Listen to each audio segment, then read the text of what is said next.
I don't like going like to oceany places I don't like swimming in the. I don't like that's not my. I don't like that. For a couple of reasons.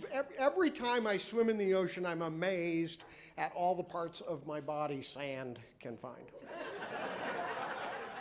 I keep forgetting that I have nooks and crannies and I want to go for that refreshing dip. I have this dream. It's going to be so refreshing, but I come out crunchy and gritty. And it's not a guy thing. Women too. You've seen them. Little teeny tiny bikini, big old swinging bag of sand dangling out of there. The other reason I don't swim in the ocean is I'm afraid of sharks. I just am, and I don't want to get bit. And people get bit by sharks because that's what sharks do. There was somebody in Australia who got bit by a shark, and it was on the news. And they were interviewing the shark experts, and I don't even know how you get that job, but you can do that. And the shark experts were trying to placate everybody's fears. You know, they go, "Oh, don't worry about it. You're more likely to get bit by a pig than bit by a shark." And I thought, great, now I got to worry about pigs. And I was totally unaware they even like to swim. And I mean, look, if you're attacked by a shark, you've got bragging rights. Somebody goes, "How'd you get that scar?" You go, "Okay, swimming, this great white latched on. I punched him in the eyeball and said, 'Back off,' and he swam away like a little bitch. I'm okay."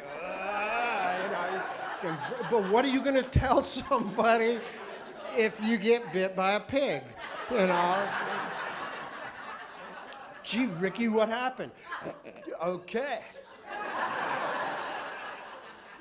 You're probably not going to believe this, but I was swimming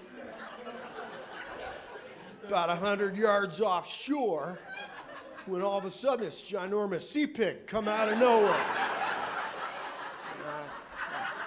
I seen that curly tail just cutting through the white caps towards me. And I tried swimming, but them little hooves were just churning up the surface. And I could hear him gaining on me, just it's horrifying. It's like a scene out of that movie Jowls.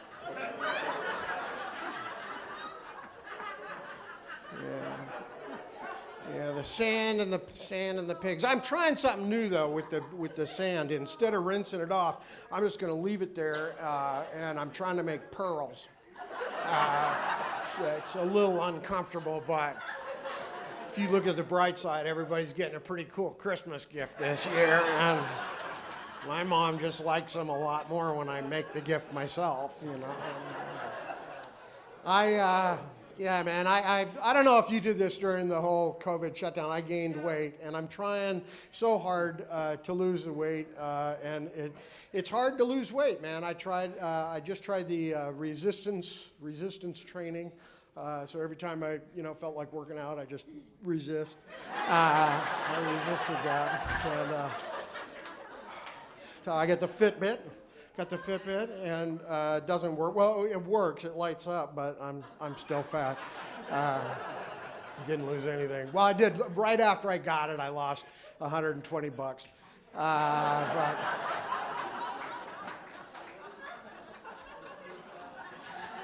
tried dieting, man. I've tried every diet, man. Nutrisystem. I tried the South Beach diet and the keto diet and the intermittent fasting. I don't know if you've heard this one. It's called the Northwest diet.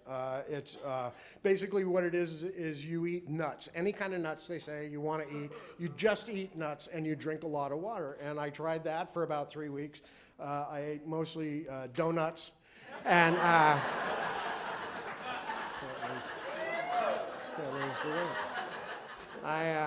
I'm single. I got divorced, and we didn't want to get divorced. We tried to stay married. I went through a trial separation where I moved into my own garage, and that was awful. It was just cold and dark, and you're just that close to someplace so much better. Oh, no kid. It was like being Canadian. I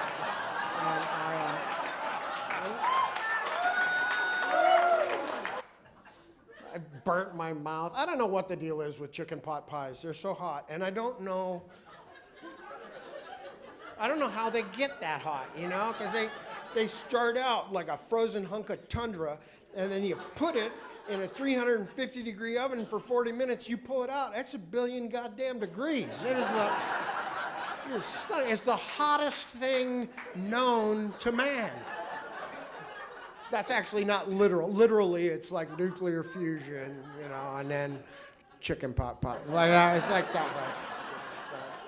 We are missing a military application. We should take like 50 or 60 of those chicken pot pies and just bake them up. And I mean get them hot, don't dick around. I think go like $4.75. Then give them to the special forces, park them on the border of Afghanistan, wherever, and just lob them in. You know? Woo! I cannot mess around no more. I got the hot chicken pot pie on me. Oh, la, la, la, la, la, la, la, la, la. You know, because I'm dead serious. That's the noise. That's the noise you make when you get hit with a chicken pot pie. Ah, la, la, la, la, la, la, la, la. I've got a hot square carrot on my nipple. So I'm eating the chicken pot pie, and I take a big shovel full of that magma and I shove it in my pie hole. You can't look snazzy when the inside of your mouth is getting seared. You just can't. You know, you look like a moron. It's just trying to cool it down with that little 98.6 breeze you got wafting through. So I spit it out, and at that point my cat goes, well, I'll eat it. And if you've never seen a cat go,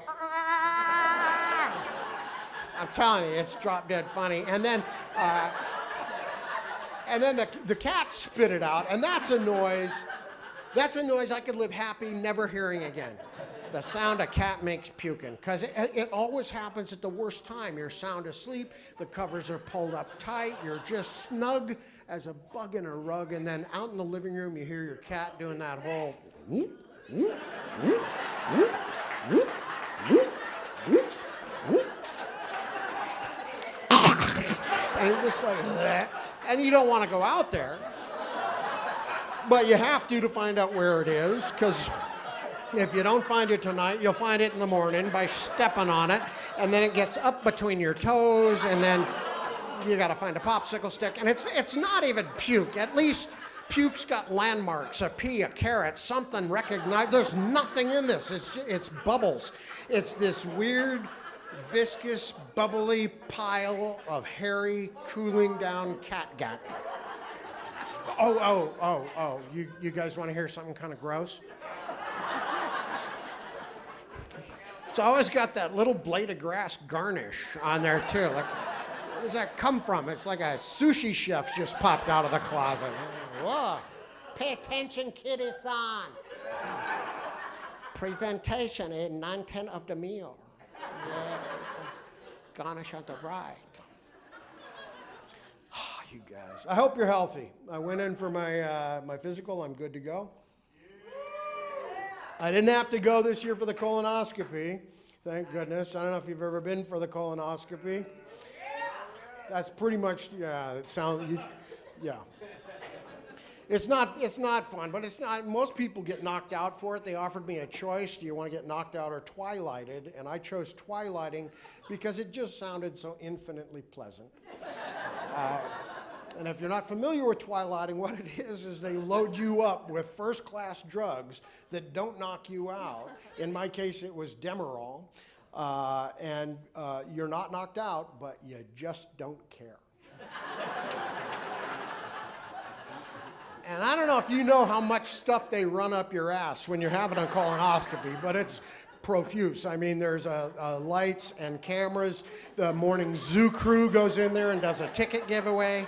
But I was so relaxed, literally, you could have shoved Katie Couric up my ass, and I would have just wiggled till her shoulders popped through. And that's all fine, but here's the problem. You wake up after that experience knowing full well what has transpired, and I now know I am one dose of Demerol away from living an alternative lifestyle. I always thought that if you were going to switch teams that you'd have to run a gauntlet or you'd have to climb a fence, but you take Demerol, there's no fence. It's really quick. It's like I like football, and now I like parades. It's just incredibly quick. So, but this wasn't that. This was the other. This was just going in for the physical. Everything checked out. The doctor was very professional. I had to do the, and he goes, Tom, just relax. This is going to be over before you know it. Just hold on to the edge of the table and make the big monkey noise. And I was like, what the hell?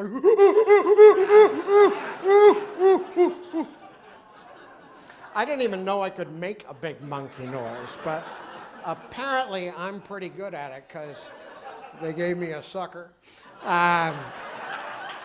Okay, so that's not true. That's not true. This is true. So I told you a couple things were going to be true, and then they turned out they weren't true. But please believe me, this is truer. So more true than the other things that turned out sort of not to be. So I'm in there. I'm getting ready to have everything checked out. I hear the doctor behind me, and I'm not making this up. I hear the doctor behind me, and he goes, "Oh, gross." That'll wake you up in a hurry, It's so inappropriate. Here I am in a doctor's office. I'm naked from the waist down. My pants are puddled around my ankles. I'm feeling incredibly vulnerable. He's got a glove on, all greased up, getting ready to jab me right in the old chocolate starfish. I just thought, wow, that is profoundly bad bedside manner. I probably should have warned him about the pearls. What are we going to do? Anyway, listen, I hope you had fun. Thank you for coming out. Stay safe. Be good to each other. I'm Tom McTigue. Good night. Thank you so much.